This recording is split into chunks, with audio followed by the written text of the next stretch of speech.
പിതാവേ, അന്ത്യകാല നിമിഷങ്ങളിൽ അവിടുത്തെ വചനം ധ്യാനിച്ച് ഹൃദയപരമാർത്ഥതയോടെ പശ്ചാത്തപിച്ച് അവിടുത്തെ വഴികളിൽ ചരിക്കുവാൻ അടിയങ്ങളെ അനുവദിക്കണമേ. ഈ ദിവസത്തിനും ഞങ്ങളുടെ ജീവനും അങ്ങ് ഞങ്ങൾക്ക് നൽകിയ എല്ലാ ദാനങ്ങൾക്കും അടിയങ്ങൾ നന്ദി പറയുന്നു നാഥ. അവിടുത്തെ അനന്തമായ കരുണയ്ക്കും പാപമോചനത്തിനും നന്ദി ദൈവമേ. വെളിപാടിൻ്റെ വചനങ്ങൾ ഞങ്ങൾ വായിക്കുമ്പോൾ പരിശുദ്ധാത്മാവിനെ നൽകി ഞങ്ങൾക്ക് ജ്ഞാനവും ഉൾക്കാഴ്ചകളും പ്രദാനം ചെയ്യണമേ.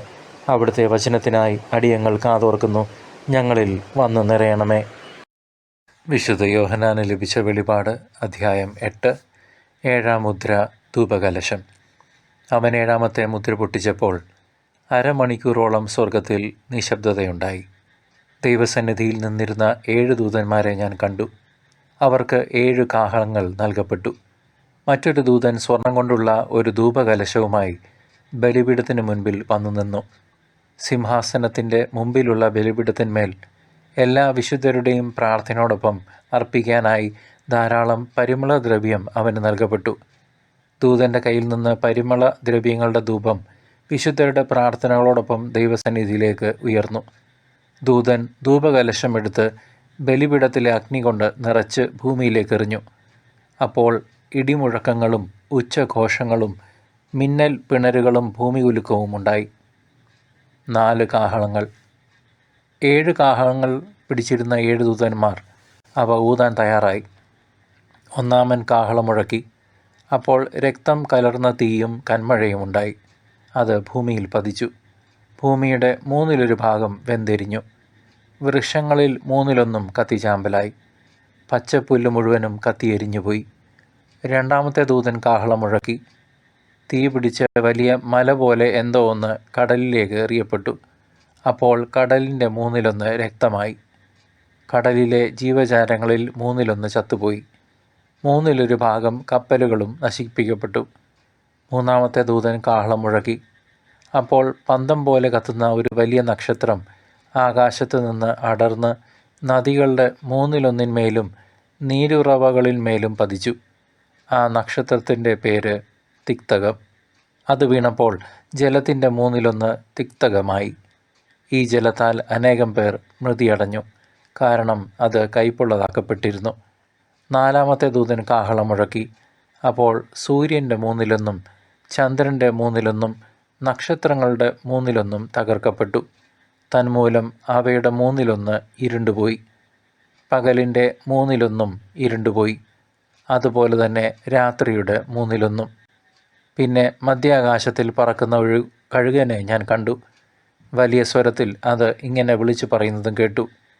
ഇനിയും കാഹളം മുഴക്കാനിരിക്കുന്ന 3 ദൂതന്മാരുടെ കാഹളധ്വനി മൂലം ഭൂവാസികൾക്ക് ദുരിതം, ദുരിതം, ദുരിതം. ദൈവജനമേ, വിശുദ്ധ വേദപുസ്തകത്തിലെ വെളിപാട് പുസ്തകം 8-ാം അധ്യായം സ്വർഗീയ ആരാധനയുടെയും ദൈവിക ന്യായവിധികളുടെയും ഒരു നേർക്കാഴ്ച നമുക്ക് നൽകുന്നു. 7-ാമത്തെ മുദ്ര പൊട്ടിക്കുമ്പോൾ സ്വർഗത്തിൽ അരമണിക്കൂറോളം നിശബ്ദതയുണ്ടാകുന്നു. ഈ നിശബ്ദത വരാൻ പോകുന്ന മഹാസംഭവങ്ങളുടെ മുന്നോടിയാണ്. 7 കാഹളങ്ങളോടുകൂടിയ ദൂതന്മാർ പ്രത്യക്ഷപ്പെടുന്നു. ഒരു ദൂതൻ ധൂപകലശവുമായി യാഗപീഠത്തിനരികിൽ നിൽക്കുന്നു. വിശുദ്ധരുടെ പ്രാർത്ഥനയോടൊപ്പം ധൂപവർഗം ദൈവത്തിൻ്റെ സന്നിധിയിലേക്ക് ഉയരുന്നു. ഈ അധ്യായം ദൈവത്തിൻ്റെ പരമാധികാരത്തെയും അവിടുത്തെ പരിശുദ്ധിയെയും കുറിച്ച് ഗഹനമായ ഉൾക്കാഴ്ചകൾ നമുക്ക് ഓരോരുത്തർക്കും നൽകുന്നു. ഒപ്പം മനുഷ്യൻ്റെ പ്രാർത്ഥനകൾ ദൈവസന്നിധിയിൽ എത്രത്തോളം വിലപ്പെട്ടതാണെന്ന് ഓർമ്മിപ്പിക്കുകയും ചെയ്യുന്നു. ഈ അധ്യായം നമ്മുടെ ആത്മീയ ജീവിതത്തിലേക്ക് തിരിഞ്ഞു നോക്കാൻ പ്രേരിപ്പിക്കുന്ന വളരെ ശക്തമായ ഒരു പ്രതിഫലനമാണ്. സ്വർഗീയ യാഗപീഠത്തിൽ നമ്മുടെ പ്രാർത്ഥനകൾ ധൂപമായി അർപ്പിക്കപ്പെടുന്നു എന്ന ആശയം പ്രാർത്ഥനയുടെ ശക്തിയെയും പ്രാധാന്യത്തെയും ഊന്നി പറയുന്നു. നാം അശ്രദ്ധയോടെ ചൊല്ലുന്ന ഓരോ പ്രാർത്ഥനയും ദൈവത്തിൻ്റെ സിംഹാസനത്തിനു മുൻപിൽ എത്തിച്ചേരുന്നു. ധൂപകലശത്തിലെ തീ ഭൂമിയിലേക്ക് എറിയപ്പെടുമ്പോൾ ഇടിമുഴക്കങ്ങളും മിന്നലുകളും ഭൂകമ്പങ്ങളും ഉണ്ടാകുന്നു. ഇത് പ്രാർത്ഥനയുടെ ഫലമായി ഭൂമിയിലുണ്ടാകുന്ന ആത്മീയ ചലനങ്ങളെയും അതോടൊപ്പം ദൈവഹിതത്തിൻ്റെ നിറവേറലിനായി ലോകം തയ്യാറാകേണ്ടതിൻ്റെ ആവശ്യകതയും സൂചിപ്പിക്കുന്നു. നമ്മുടെ പ്രാർത്ഥനകൾ നിസ്സാരമായി കാണരുത് സഹോദരങ്ങളെ. അവയ്ക്ക് സ്വർഗത്തെ ചലിപ്പിക്കാൻ കഴിവുണ്ട് എന്ന് തിരിച്ചറിയണം.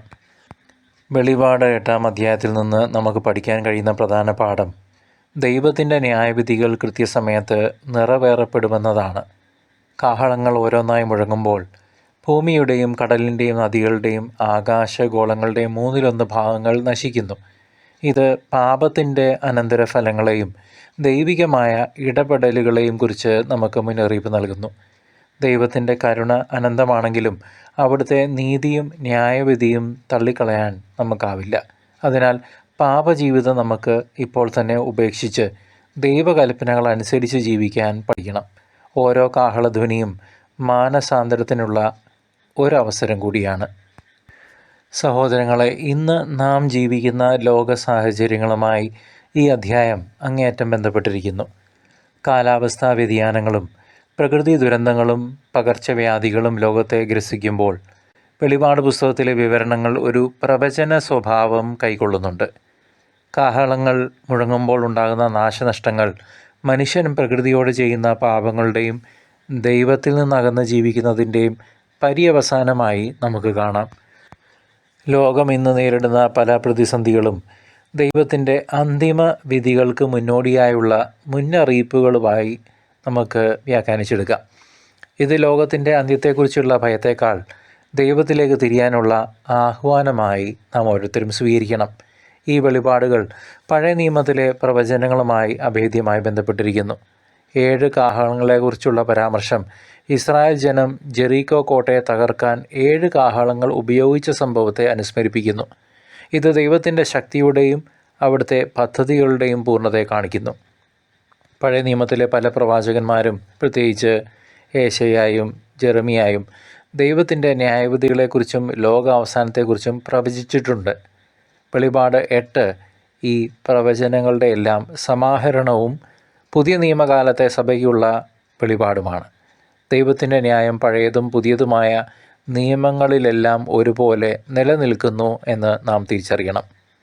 വെളിപാട് 8-ാം അധ്യായത്തിലെ സംഭവങ്ങൾ കർത്താവായ യേശുക്രിസ്തുവിൻ്റെ 2ാം വരവിനുള്ള ഒരു തയ്യാറെടുപ്പിൻ്റെ ആവശ്യകതയിലേക്ക് നമ്മെ നയിക്കുന്നു. ഓരോ കാഹളധ്വനിയും അന്ത്യകാലത്തിൻ്റെ അടയാളങ്ങളാണ്. സ്വർഗീയ ആരാധനയും വിശുദ്ധരുടെ പ്രാർത്ഥനയും ക്രിസ്തുവിൻ്റെ മടങ്ങിവരവിനെ ത്വരിതപ്പെടുത്തുന്നു. നമ്മുടെ ജീവിതം ഒരുക്കമുള്ളതായിരിക്കണം. എണ്ണയുള്ള വിളക്കുകളുമായി മണവാളനെ കാത്തിരിക്കുന്ന കന്യകമാരെ പോലെ നാം ഓരോരുത്തരും ജാഗരൂകരായിരിക്കണം. കർത്താവ് എപ്പോൾ വേണമെങ്കിലും വരാമെന്ന ബോധ്യത്തോടെ വിശുദ്ധിയിൽ മാത്രം ജീവിക്കാൻ ഈ അധ്യായം നമ്മെ പ്രചോദിപ്പിക്കുന്നു. സഹോദരങ്ങളെ, ഈ തിരുവചന ഭാഗത്തിൻ്റെ പൂർണ്ണത നാം യേശുക്രിസ്തുവിൽ കണ്ടെത്തുന്നു. കർത്താവായ യേശുവാണ് നമ്മുടെ മഹാപുരോഹിതനും നമ്മുടെ പ്രാർത്ഥനകൾ ദൈവപിതാവിൻ്റെ അടുക്കലേക്ക് എത്തിക്കുന്ന ഒരേ ഒരു സ്വർഗീയ മധ്യസ്ഥനും. അവിടുത്തെ കാഹളധ്വനിയോട് മരിച്ചവർ ഉയർക്കുകയും ജീവനുള്ളവർ രൂപാന്തരപ്പെടുകയും ചെയ്യും. അതിനാൽ ഈ ലോകത്തിലെ കഷ്ടപ്പാടുകളിൽ തളർന്നു പോകാതെ വരാനിരിക്കുന്ന മഹത്വപൂർണമായ കർത്താവിൻ്റെ രാജ്യത്തിനായി നമുക്ക് ഓരോരുത്തർക്കും ഒരുങ്ങാം. ഭയപ്പെടേണ്ട, കർത്താവ് നമ്മോടൊപ്പമുണ്ട്. അവിടുത്തെ കൃപ എന്നും നമ്മെ പൊതിയുന്നു. വിശ്വാസത്തിൽ ഉറച്ചു നിൽക്കുക. വിജയം നമുക്ക് സുനിശ്ചിതമാണ്. കർത്താവിൻ്റെ വരവിനായി ഒരുങ്ങിയിരിക്കാം. കർത്താവിനെ ഇനിയും അറിയാത്ത ഒരു വ്യക്തിക്കെങ്കിലും ഈ സ്നേഹ സന്ദേശം പങ്കുവെച്ച് സുവിശേഷ വേലയിൽ പങ്കാളികളാകുവാൻ കർത്തൃനാമത്തിൽ സഹോദര സഹോദരി നിങ്ങളെ ഞാൻ സ്നേഹത്തോടെ ക്ഷണിക്കുന്നു. ദൈവം നിങ്ങളുടെ ജീവിതങ്ങളെ സമ്പുഷ്ടമാക്കട്ടെ.